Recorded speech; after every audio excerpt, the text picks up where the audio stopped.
DEA Pharmacist's Manual Made Simple. Part 1. Purpose, Scope, and Structure of the DEA Pharmacist Manual. Every controlled substance in the United States is part of a story that begins and ends with accountability. The Drug Enforcement Administration, DEA, was created to tell that story clearly, to trace how drugs with the potential for harm move through lawful channels for legitimate medical use. The DEA Pharmacist Manual exists to guide that mission.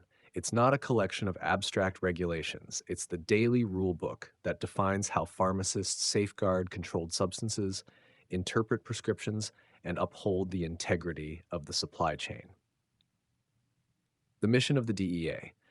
The DEA's central mission is simple: to prevent the diversion of controlled substances while ensuring their availability for legitimate medical, scientific, and industrial use. It's a balancing act, one that requires pharmacists to be both scientists and sentinels. The DEA doesn't view pharmacists as subordinates. It views them as essential partners in enforcement. Pharmacists form the final checkpoint before a controlled substance reaches a patient, which makes their vigilance the foundation of the entire system. The DEA's philosophy is straightforward. If the pharmacy community maintains honest control, the system works. If it doesn't, regulation tightens. Why the manual exists. The Pharmacist Manual is written to translate the Controlled Substances Act, CSA, into practice. Where the law defines authority, the manual explains how to use it responsibly. It provides practical guidance on registration and record keeping, prescription requirements, dispensing limits and verification, security standards, handling theft or loss, DEA inspections, and audits. Every rule is built on the assumption that pharmacists already possess professional judgment. The manual merely clarifies how to apply that judgment under federal law. The foundation, the Controlled Substances Act. The Controlled Substances Act of 1970 is the legislative backbone of every DEA rule. It organizes controlled substances into 5 schedules based on medical use, abuse potential, and dependency risk. It also defines the closed system, a chain of custody in which every entity that handles controlled substances must register with the DEA. This includes manufacturers, distributors, prescribers, hospitals, and pharmacies. Each registrant becomes legally accountable for preventing diversion and maintaining complete, verifiable records. The pharmacist's role in the closed system. Within that system, pharmacists serve as the final link, the ones who ensure that controlled substances reach patients only for legitimate medical reasons. That responsibility includes verifying prescriber credentials, confirming patient identity, interpreting prescriptions, maintaining precise records, and reporting discrepancies. Pharmacists are expected to exercise what the DEA calls corresponding responsibility. This means that even if a prescription appears valid on paper, the pharmacist must ensure it was issued for a legitimate medical purpose. Both prescriber and pharmacist share legal responsibility for ensuring legitimacy. The manual's design. The DEA Pharmacist's Manual is divided into practical sections that mirror the life cycle of a controlled substance. Registration and security, how pharmacies become authorized handlers and safeguard their stock. Ordering and inventory, how controlled substances enter and remain traceable within the system. Prescriptions and dispensing, how controlled substances are issued, verified, and released to patients. Record keeping and reporting, how pharmacists prove compliance. Inspections and enforcement, how the DEA ensures accountability and responds to violations. Each part offers specific examples and expectations meant to make federal law operational in everyday pharmacy practice. The philosophy of enforcement. The DEA's approach to pharmacy compliance is both proactive and educational. The agency recognizes that the vast majority of pharmacists are ethical professionals who want to follow the law. Its goal is not to intimidate, but to guide, to prevent problems before they require enforcement. When the DEA takes action, it's usually because red flags were ignored, missing records, unusual dispensing patterns, or prescriptions filled despite obvious irregularities. The manual's purpose is to teach pharmacists how to see those warning signs early and act decisively. The modern context. Since its first publication, the Pharmacist's Manual has evolved alongside changes in technology, prescribing practices, and public health. Electronic prescribing, prescription monitoring programs, and digital record systems have transformed how controlled substances are tracked. The manual adapts to these realities, reminding pharmacists that while the tools may change, the principles, documentation, vigilance, and integrity never do. A living document. The DEA Pharmacist Manual is not a static publication. It is updated periodically to reflect new rules, DEA policy revisions, and lessons learned from enforcement cases. Pharmacists are expected to stay current, consult the latest version online, and integrate updates into daily procedures. In this way, the manual is both a law book and a mirror. It reflects what pharmacy has become, a profession trusted to control the most potent substances in medicine through judgment, ethics, and unwavering attention to detail. The core message. Every paragraph of the manual rests on one idea. The privilege to dispense controlled substances exists only through continual proof of responsibility. The DEA does not assume compliance. It observes it, measures it, and expects it to be documented. For the pharmacist, that expectation becomes a point of pride. The ability to manage controlled substances safely isn't a burden, it's one of the strongest signals of professionalism in all of healthcare. The Pharmacist Manual is not just a guide to compliance, it's a map of trust. It shows how the DEA, prescribers, and pharmacists share a single mission, keeping control in the right hands for the right reasons at the right time. Part 2. Registration and Renewal. Before a pharmacy may handle controlled substances, it must first join the DEA's closed system of distribution. That begins with registration. The registration process is more than administrative formality. It's a legal commitment to maintain oversight, documentation, and security over every controlled substance that enters or leaves the pharmacy, who must register any entity or individual that manufactures, distributes, dispenses, imports, exports, or conducts research involving controlled substances must register with the DEA. For pharmacists, registration happens at the pharmacy level, not the individual level. The DEA issues a registration number to each location, and that number authorizes all pharmacists working there to handle controlled substances. Pharmacists themselves, unless they independently prescribe or operate a pharmacy, do not hold DEA registrations. Instead, they function under the authority of their employer's registration. Every separate location that stores, dispenses, or ships controlled substances must hold its own DEA registration, even if owned by the same company. The application process registration applications are submitted through the DEA's online system using the appropriate form, DEA Form 224 for retail pharmacies, hospitals, clinics, and practitioners, DEA Form 225 for manufacturers, distributors, importers, and exporters, DEA Form 63 for narcotic treatment programs. Applications require details such as ownership, responsible parties, state licensure, and anticipated controlled substance activity. The DEA verifies state licensing before issuing registration, ensuring dual compliance with both federal and state law. Renewal and expiration DEA registrations are valid for 3 years.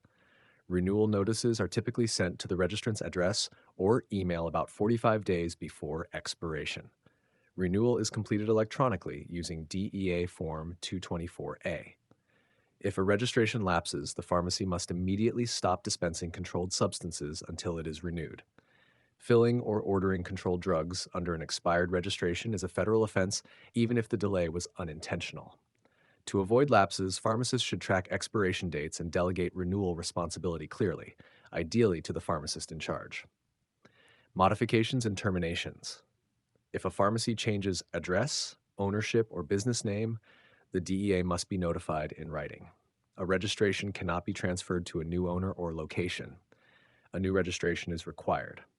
When a pharmacy closes or ceases handling controlled substances, its DEA registration and any unexecuted order forms must be returned to the DEA for cancellation. All remaining inventory must be properly transferred or destroyed according to regulation. Certificates and posting DEA registration certificates must be kept on site and readily retrievable for inspection. They should not be displayed publicly, but must be available for review by inspectors or law enforcement. The registration number printed on each controlled substance prescription label identifies the dispensing pharmacy within the national system of accountability. Denial, revocation, or suspension. The DEA may deny or revoke registration if the applicant or registrant falsified information, has been convicted of a controlled substance-related crime, has had a state license suspended or revoked, is judged to endanger public health or safety. Revocation proceedings follow administrative due process, but summary suspension is possible if immediate danger is evident. Registrants may request a hearing and present evidence of compliance or mitigation. The DEA prioritizes rehabilitation over punishment when violations are corrected promptly and transparently. The importance of active oversight. Registration is not a one-time event. It's an ongoing relationship between the DEA and the pharmacy. Each renewal is a reaffirmation that the registrant continues to operate ethically and securely. The DEA assumes that every registrant understands the gravity of this privilege. To be part of the closed system is to accept permanent accountability, a promise that every controlled substance under one's care will remain visible, traceable, and secure. Part 3. Security requirements. Security is the foundation of diversion prevention. Every controlled substance regulation, record keeping, ordering, reporting, ultimately serves to protect inventory from unauthorized access. The DEA expects pharmacies to establish physical and procedural barriers that match the risk level of the substances they handle. Physical security Schedule II controlled substances require the highest level of protection. They must be stored in a securely locked, substantially constructed cabinet or safe that is anchored to the structure. Schedules 3-5 may be stored throughout general stock if dispersed in a way that prevents theft or diversion. Many pharmacies integrate them into active inventory shelves so that access appears ordinary and no single target is obvious. For larger operations or institutional settings, vaults and alarm systems are standard. These vaults must meet DEA specifications for wall thickness, steel reinforcement, and lock quality. Employee access only authorized employees may access controlled substances. This typically includes pharmacists, licensed technicians, and designated staff members trained in DEA compliance. Each registrant must screen employees for prior felony convictions or drug-related offenses before granting access. The pharmacist in charge bears the ultimate responsibility for maintaining accurate access lists and enforcing supervision. Alarm systems and surveillance. The DEA recommends that all pharmacies install alarm systems with 24-hour monitoring and backup power. While not legally required for small retail sites, they are considered best practice, especially for those handling high volumes of Schedule II drugs. Surveillance cameras, motion detectors, and controlled entry systems add additional layers of deterrence. Theft and significant loss. Any theft or significant loss of controlled substances must be reported within 1 business day using DEA Form 106. The report must include the drug name, quantity, form, circumstances, and suspected cause. Pharmacists should also report to local law enforcement and state regulatory bodies. Even suspected employee diversion requires immediate documentation and investigation. The DEA defines significant based on drug type, pattern, and potential for abuse, not solely on quantity. Timely reporting demonstrates compliance and integrity even when errors occur. Practitioner offices and hospitals. For practitioners who maintain limited stocks, the same standards apply in proportionate scale: locked storage, restricted access, and secure record keeping. Hospitals with multiple departments must establish centralized control systems under a designated responsible officer. Security failures in any department are treated as failures of the entire institution. Employee theft and misconduct. When employee diversion is suspected, the pharmacy must act immediately. Restrict the individual's access, conduct an internal audit, notify the DEA and local authorities, document findings and corrective actions. Failure to act can result in disciplinary or criminal charges against both the individual and the registrant. The DEA assumes that effective internal control can prevent most diversion. Ignoring red flags is viewed as negligence, not misfortune. Security philosophy. Pharmacy security is not about distrust. It's about stewardship. Controlled substances attract temptation because of their potency and value. The pharmacist's task is to remove opportunity from the equation. When a pharmacy builds systems that prevent unauthorized access, maintain perpetual inventory, and document every transaction, it sends a message: we take this trust seriously. The DEA expects nothing less. Part 4. Ordering, receiving, and inventory controlled substances move into the pharmacy only through authorized orders. These transactions form the official entry points of accountability. The the first records inspectors will check during any audit. DEA Form 222 and CSOS Schedule 2 drugs require DEA Form 222, a triplicate form historically printed on special paper. Today, most pharmacies use the Controlled Substance Ordering System, CSOS, a secure electronic alternative that allows faster, paperless transactions. Each order must include drug name and strength, quantity, supplier name and address, DEA numbers of both supplier and purchaser. Executed order forms must be retained for 2 years federally, though many states, including Illinois, require longer retention. Each shipment must be verified on arrival. The pharmacist compares the invoice to the order, records the received quantity, and signs and dates the documentation. Schedules 3 Phi. For these schedules, standard invoices suffice as long as they contain the required details. All receipts must be initialed and dated by the receiving pharmacist and kept in chronological order, separate from other inventory records. Inventory requirements. Pharmacies must perform initial inventory on the date they first handle controlled substances, biennial inventory every 2 years thereafter. The inventory must list drug name, strength and form, quantity on hand, date and time the inventory was taken, signatures of those conducting it. Schedule 2 drugs require an exact count. Schedules 3 Phi may be estimated unless the container holds more than 1,000 units, in which case an exact count is required. Perpetual inventory. Many pharmacies maintain perpetual or running inventories for Schedule 2 drugs. This allows discrepancies to be detected quickly and simplifies DEA audits. While not mandated, the DEA strongly recommends it as evidence of continual control. Transfers and returns.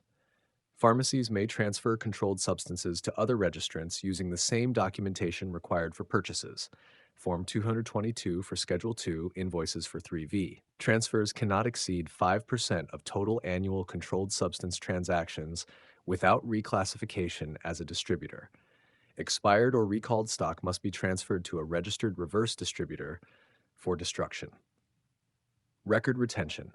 All records of ordering, receiving, and inventory must be kept for at least 2 years at the registered location. They must be organized, accessible, and readily retrievable within 48 hours of request. The DEA assumes that good records equal good practice. Missing or disorganized paperwork is treated as presumptive evidence of non-compliance. The chain of custody. Every movement of a controlled substance, from manufacturer to wholesaler to pharmacy to patient, must be traceable through unbroken documentation. Each signature, form, and timestamp is a link in that chain. The strength of the entire system depends on each link being intact. A missing signature or an unsigned invoice isn't just a clerical error, it's a gap in accountability. And in the DEA's world, accountability is everything. Part 5. Prescriptions and dispensing. Prescriptions are the point where law and patient care meet. The DEA defines exactly what makes a controlled substance prescription valid, who may issue it, and how a pharmacist must interpret and record it. At this stage, the pharmacist's judgment carries the weight of law. Every fill is both a professional act and a legal event. The legal definition of a prescription. A controlled substance prescription is an order for medication issued by a practitioner for a legitimate medical purpose within the usual course of professional practice. The DEA emphasizes 2 core responsibilities. The prescriber must issue the prescription in good faith, and the pharmacist must ensure it is legitimate before dispensing. This is known as corresponding responsibility. Both parties share liability. If the prescription is lawful, both may be held accountable. Required prescription elements. A valid prescription must contain the date of issue, the patient's full name and address, the practitioner's name, address, and DEA number, the drug name, strength, dosage form, and quantity, directions for use, the number of authorized refills, the manual or electronic signature of the prescriber. Pharmacists must verify that all fields are complete and accurate before filling. Incomplete prescriptions can only be corrected under strict conditions, depending on the schedule. Schedule 2 prescriptions. Schedule 2 substances demand the most stringent control. No refills are permitted. Prescriptions must be written or electronic. Oral orders are allowed only in true emergencies. Pharmacists must verify the prescriber's DEA registration, the legitimacy of the diagnosis, and the completeness of the order. For emergency oral prescriptions, the pharmacist may dispense only the quantity necessary for the emergency. The prescriber must provide a written or electronic follow-up prescription within 7 days. If it doesn't arrive, the pharmacist must notify the DEA and the state regulatory agency. Partial fills are allowed only when the pharmacy cannot supply the full quantity, the patient is in a long-term care or hospice program, or the patient or prescriber requests a smaller quantity. All partial fills must be documented, and the remaining balance must be dispensed within 72 hours, or 60 days for LTCF and hospice patients. Multiple Schedule II prescriptions. Practitioners may issue multiple Schedule II prescriptions on the same date for the same patient, authorizing up to a 90-day supply, provided each is dated with its issue date and has clear "do not fill before" instructions. Pharmacists must ensure the sequence and dating are logical and legitimate. Schedules 3-5 prescriptions. For Schedules 3, 4, and 5 may be written, faxed, oral, or electronic. They may be refilled up to 5 times within 6 months from the issue date. Beyond that period, a new prescription is required. Each refill must be logged with the date, quantity, and initials of the dispensing pharmacist. If an electronic record system is used, it must be DEA certified, backed up daily, and capable of producing printouts on demand. Electronic prescribing. The DEA permits and encourages electronic prescribing of controlled substances, EPCS, through systems that meet authentication and security standards. Practitioners must use two-factor authentication, typically a password plus a biometric or hard token. Pharmacies must retain electronic records for at least 2 years and maintain secure audit trails. Electronic systems eliminate handwriting errors and forged paper prescriptions, but they do not replace professional judgment. Pharmacists remain legally responsible for verifying legitimacy and detecting red flags. Transfers between pharmacies. Prescriptions for Schedules 3-5 may be transferred one time only between pharmacies that do not share a common database. If both share electronic records, refills may be transferred as long as they are available. The transferring pharmacist must record the name, address, and DEA number of the receiving pharmacy, the date of transfer, their own name, and the receiving pharmacist's name.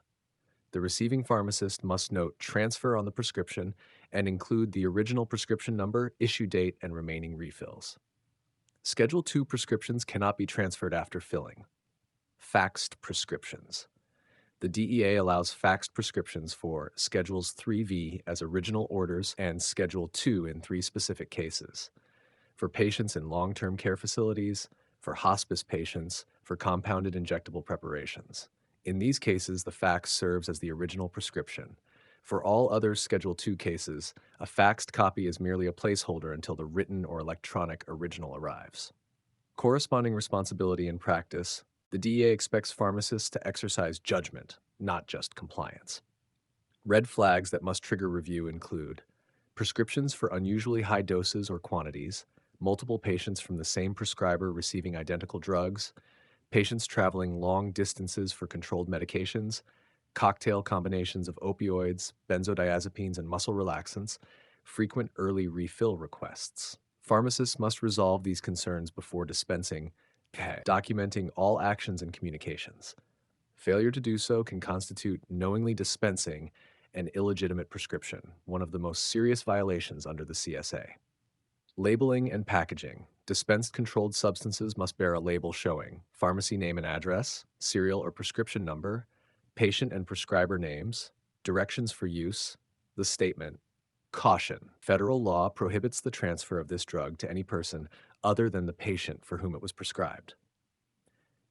Drugs must be dispensed in child-resistant containers unless the patient or prescriber requests otherwise.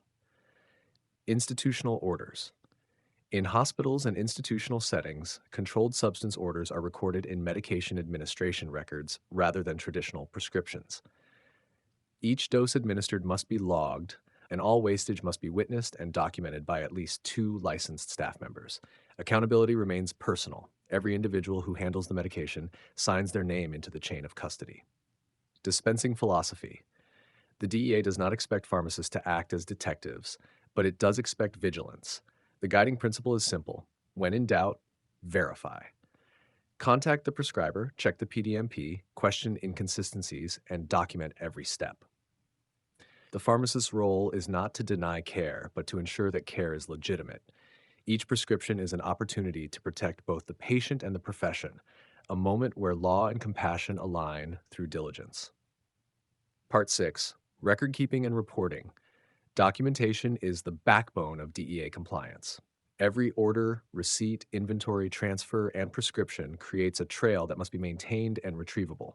When inspectors arrive, they judge a pharmacy's integrity by its records first, because the record is the proof. The record-keeping standard. The DEA requires all controlled substance records to be complete, accurate, and accessible for inspection.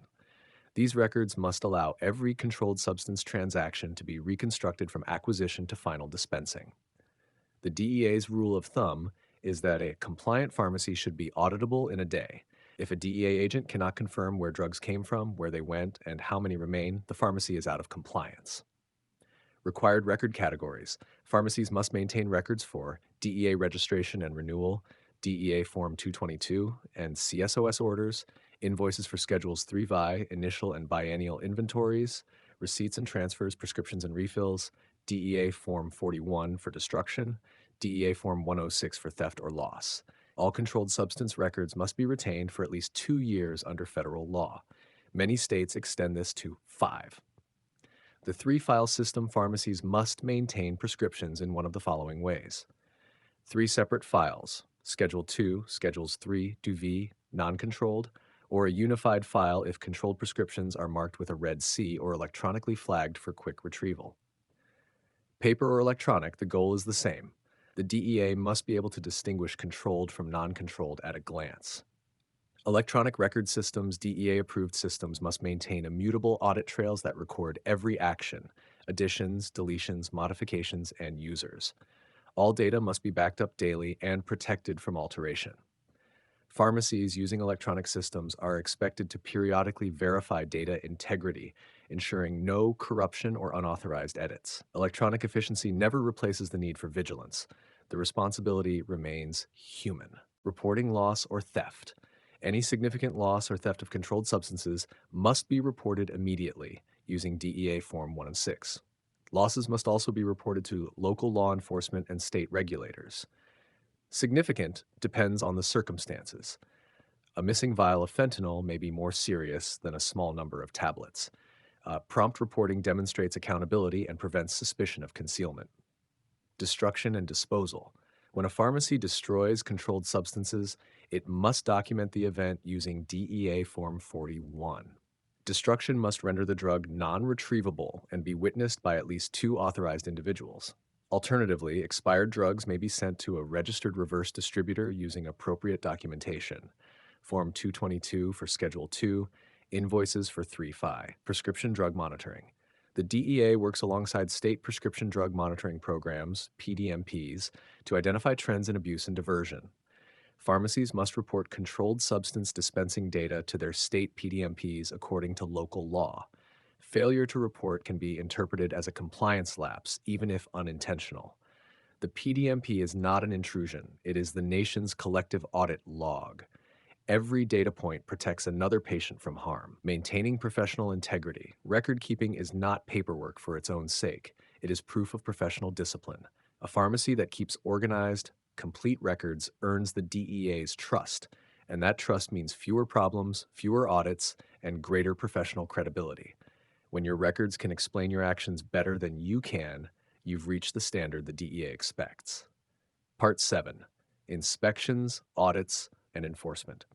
The DEA's oversight exists to verify compliance, not to intimidate. Every registrant is subject to inspection, and how a pharmacy handles that inspection often determines whether it ends as a routine visit or an enforcement case. The difference lies in organization, attitude, and transparency. Authority to inspect. The Controlled Substances Act, CSA, grants the DEA authority to inspect any location where controlled substances are kept or where required records are maintained. This includes pharmacies, hospitals, wholesalers, and any related storage or processing areas. Inspections may cover ordering and receipt records, inventories, prescription and dispensing logs, security measures and access control, reports of theft, loss, or destruction. The DEA's inspection power is broad, but it is not limitless. Inspectors may not review purely financial or sales data unless directly related to controlled substance transactions. Types of inspections. 1. Routine inspections. These are periodic compliance reviews to confirm that record keeping, security, and procedures meet federal standards. They often occur without cause and serve primarily as educational and preventive measures. 2. Investigative inspections, triggered by a complaint, discrepancy, or pattern suggesting diversion. These are focused, detailed, and often coordinated with state agencies or law enforcement. 3. Administrative inspections. Formal reviews authorized under the administrative inspection warrant process. These occur when voluntary consent is not provided or when specific probable cause exists. In each case, the DEA's focus is consistency, ensuring that controlled substances move only through lawful channels. The inspector's role. DEA diversion investigators are trained professionals, often pharmacists or law enforcement officers, whose goal is to verify compliance and provide guidance. They typically begin with an introductory meeting, explain the purpose of the visit, and request access to required records. Pharmacists should verify credentials, remain cooperative, and document the details of the visit: names, times, records reviewed, and any copies taken. Inspectors may take inventory samples, verify counts, or ask clarifying questions about processes. They do not require a warrant for voluntary inspections, but must obtain one for forced entry or when consent is denied. Preparing for inspection. Every pharmacy should operate as though inspection could occur at any time. Preparation includes maintaining organized, retrievable records, performing regular internal audits, reconciling perpetual inventories, ensuring DEA certificates are current and on site, training staff on proper procedures. Inspectors notice organization immediately. A pharmacy that can produce forms within minutes demonstrates control. One that scrambles to find paperwork signals potential problems. Conduct during inspection. Professionalism is the key. Remain calm, polite, and factual. Answer only what is asked. Do not speculate. Avoid defensive or argumentative behavior. Take notes on every document reviewed or copied. Never alter records once inspection begins. If discrepancies arise, explain them honestly and offer documentation or corrective steps. The DEA values transparency. Concealment invites escalation. Common deficiencies. Typical findings during inspections include missing or incomplete DEA Form 222s, unrecorded receipts or transfers, mismatched physical and perpetual inventory counts, poor record separation between controlled and non-controlled drugs, failure to document partial fills or destruction, late reporting of theft or loss. Most of these errors stem from poor habits, not malice. The DEA encourages self-audit and remediation before they become enforcement issues.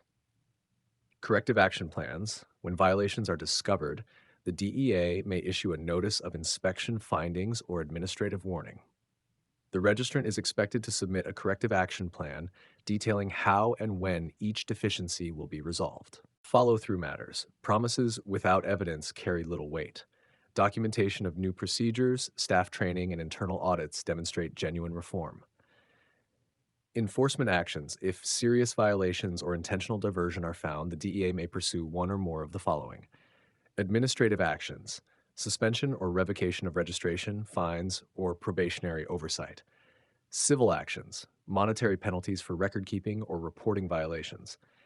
Criminal prosecution for intentional or fraudulent acts such as diversion, falsification, or illegal distribution.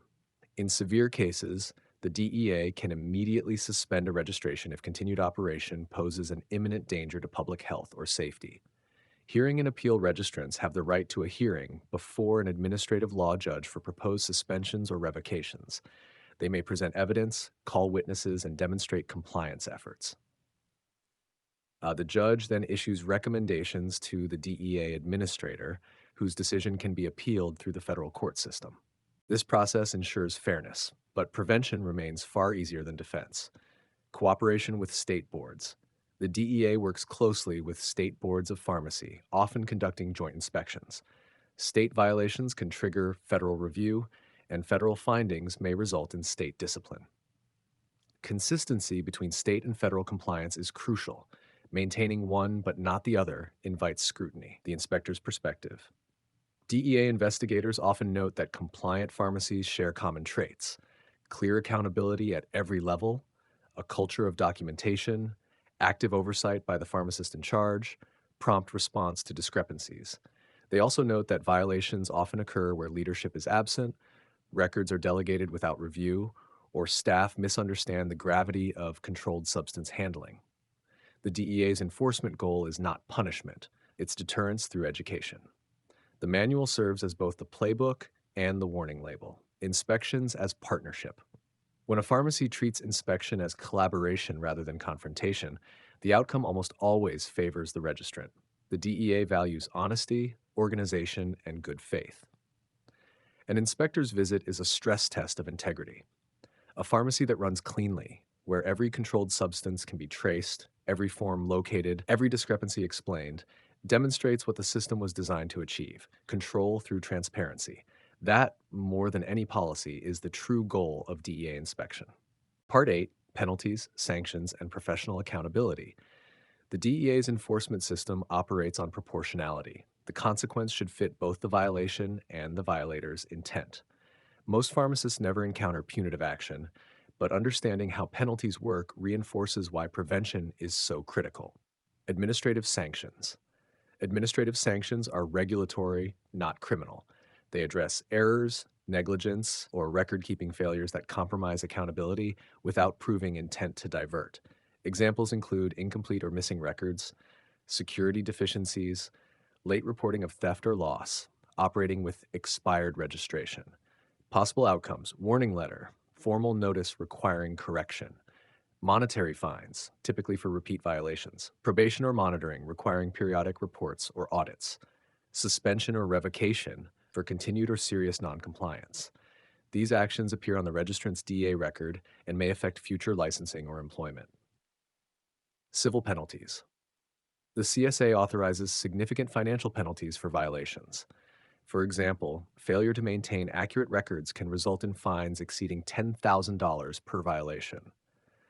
Civil penalties do not necessarily imply criminal guilt, but serve as financial deterrents to carelessness. The DEA often uses civil settlements to resolve cases when intent is unclear, but harm to the system occurred.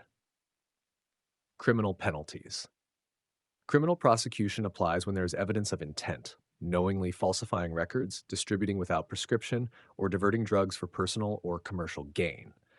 Examples include dispensing controlled substances without a valid prescription, forging or altering DEA forms, knowingly ignoring red flags or fraudulent activity, theft or self-diversion by pharmacy personnel. Penalties may include imprisonment, heavy fines, or permanent loss of registration and licensure. The DEA refers criminal cases to the Department of Justice for prosecution. Convictions almost always result in both federal and state disciplinary action. Corresponding responsibility violations. One of the most common and severe offenses is dispensing a controlled substance that is not for a legitimate medical purpose. Pharmacists who ignore or overlook obvious red flags, identical prescriptions for multiple patients, excessive dosages, inconsistent medical justification, can be charged with knowingly violating the CSA. Ignorance is not a defense. Documentation and verification are. Mitigating factors. The DEA considers several mitigating factors when determining penalties: whether the violation was intentional or accidental, the registrant's previous compliance history, promptness of corrective action, cooperation during investigation, evidence of training or policy improvements. Transparency often determines leniency. Pharmacists who self-report, cooperate, and demonstrate genuine corrective efforts frequently avoid harsher sanctions.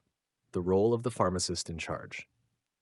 The pharmacist in charge, Pi C, is the DEA's main point of accountability in a retail pharmacy. If violations occur, the DEA holds the PEC responsible for ensuring systems were in place to prevent them. Delegation does not remove liability. Oversight is the essence of leadership. When the DEA investigates a pharmacy, it looks at whether the PIC established controls, audited regularly, and responded to red flags. Passive management is treated as negligence. Professional consequences. Beyond DEA penalties, pharmacists may face state board discipline, loss of employment, civil malpractice liability, exclusion from federal health programs. Every enforcement action ripples outward, damaging reputation and trust long after fines are paid. The philosophy behind penalties. The DEA's intent is not to punish honest mistakes, but to prevent patterns of neglect that endanger public safety. The system rewards transparency, diligence, and swift correction. A pharmacy that documents, reports, and learns from errors becomes stronger. A pharmacy that conceals or ignores them risks everything. Accountability is not merely a legal requirement, it is the cornerstone of professional credibility. Part 9.